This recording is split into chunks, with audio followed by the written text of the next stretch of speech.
Hi and welcome to General Sports Podcast. We're moving our way through the Premier League table. We're now on to Newcastle, the most insane manager in the world. And Pardew missed a headbutt. So let the 2 minutes begin. So last season with a headbutt, and he's had various other incidents in the past, claiming that now he'll sit down, but we all know he's a fiery character and that won't be happening. So talk about Pardew for a little bit, Dom. Pardew, yeah, he's a very fiery character. Not the greatest manager, but also the second longest serving manager in the Premier League at the moment. Yeah, that's quite funny, isn't it, really?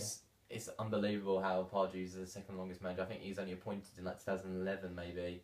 But he's not the greatest manager, but Newcastle have been a bit in decline since they finished quite high a few seasons ago, and since then it's gone a bit downwards. They've lost a few key players, lost Johan Cabaye last January. Yeah, Johan Cabaye for me, a brilliant player, and he's doing well at PSG as well. Yeah.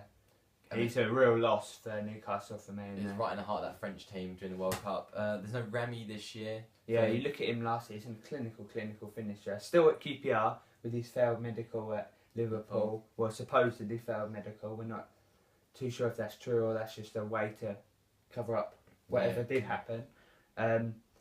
Cabella, tell us a little bit about him, Dom. Good attacking playmaker. Played for Montpellier before he came to Newcastle. He's kind of got that Cabaye thing about him, but a bit more pushed up the pitch, playing behind, I guess, Cisse now, or Luke de Jong perhaps, who they brought in as well. Cisse, what do you think about him, Dom? I think, obviously, brilliant start.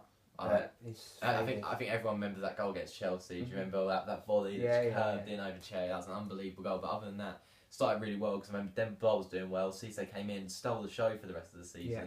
But I think Luke de Jong will start up front, and probably with Cabella behind him, and Gouffran maybe on one wing. Obviously losing Debuchy as well to Arsenal. Yeah, featured regularly for them last season, but for me, Newcastle are safe. I think perhaps it's going to be a mid-table finish for Newcastle. I reckon 10th or so. Yeah, I was going to say 9th.